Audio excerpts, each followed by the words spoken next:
So, hello everyone. You are watching Erodo's Finest Solution by Vishal Zindal at my channel ससुरा physics.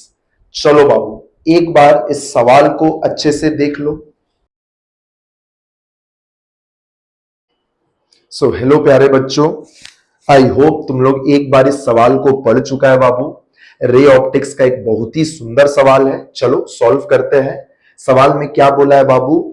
एक glass का hemisphere है, glass का refractive index बोला है बाबू 1.5 है, और इस ग्लास का रेडियस ऑफ कर्वेचर कितना है बाबू?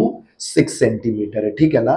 इसके कर्व्ड सरफेस पर इंफिनिटी से रेज आ रहा है। अरे तभी तो ये पैरेलल रेज है बाबू। पता है ना, पैरेलल रेज आ रहा है मतलब वो रेज इंफिनिटी से आ रहा है।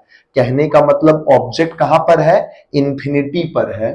और तुमसे पूछा है फाइनल रिफ्रैक्शन होने के बाद point of convergence of rays का दूरी पूछा है प्लेन सरफेस से। सर ये पॉइंट ऑफ कन्वर्जेंस क्या हो गया? अरे बाबू कुछ नहीं, फाइनल रेस जहां पर कन्वर्ज करेगा मतलब जहां पर फाइनल इमेज बनेगा। बताओ यहां पर फाइनल इमेज कौन है? I2 है ना। पहला सरफेस से रिफ्रैक्शन होगा तो I1 बनेगा, सेकेंड सरफेस से रिफ्रैक्शन होगा तो I2 बनेगा। बेसिकली लोग घुमा फिरा के ना I2 का प्लेन सरफेस से दूरी पूछा है, वही तो होगा point of convergence of final refracted rays. बात समझ में आया? चल बेटा फर्स्ट रिफ्रैक्शन कराते इस वाले सरफेस से। पहले साइन कन्वेंशन देख लो बाबू।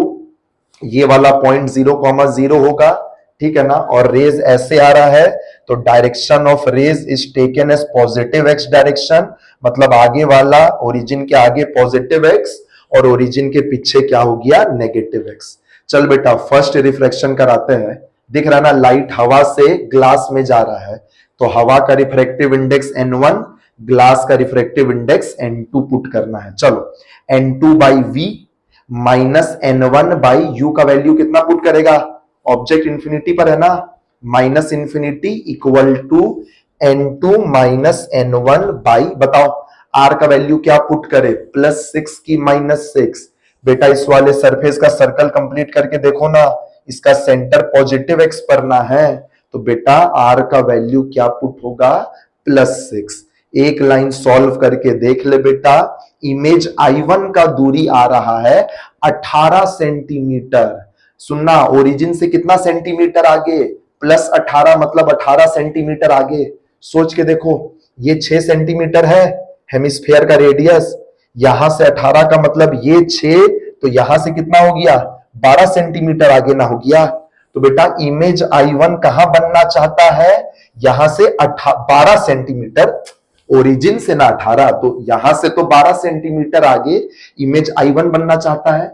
और अब ये लाइट जा करके पड़ेगा बेटा प्लेन सरफेस पर, तो बताओ तुमको पता है ना, ये प्लेन सरफेस अपना ऑब्जेक्ट किसको मानेगा? ये प्लेन सरफेस I1 को अपना ऑब्जेक्ट मानते हुए उसका इमेज बनाएगा I2।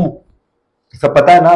बता इस प्लेन सरफेस के लिए ऑब्जेक्ट कौन होगा? I1, और इस प्लेन सरफेस इसका इमेज कहां बनाएगा? I2। पता है ना बेटा, object and image lie on the same side of the plane surface. चल बेटा सेकेंड रिफ्रैक्शन के लिए रिफ्रैक्शन एट प्लेन सरफेस का फॉर्मूला लगा, d dash equal to d by n relative.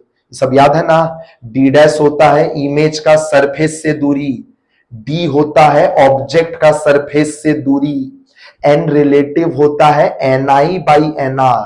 बताओ लाइट अभी कहां से कहां जा रहा है सेकेंड रिफ्रैक्शन के लिए? ग्लास से हवा में न जा रहा है तो ग्लास होगा ni, हवा का रिफ्रैक्टिव इंडेक्स होगा nr।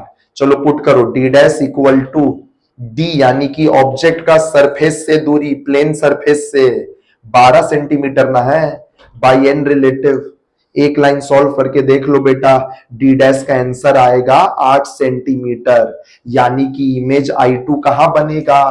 प्लेन सरफेस से 8 सेंटीमीटर आगे। बाबू उसी को क्या बोला जाएगा? Point of convergence of final rays. ठीक है ना? तो इसका आंसर क्या होगा बाबू इस क्वेश्चन का? 8 सेंटीमीटर। चलो tata bye bye, best of luck.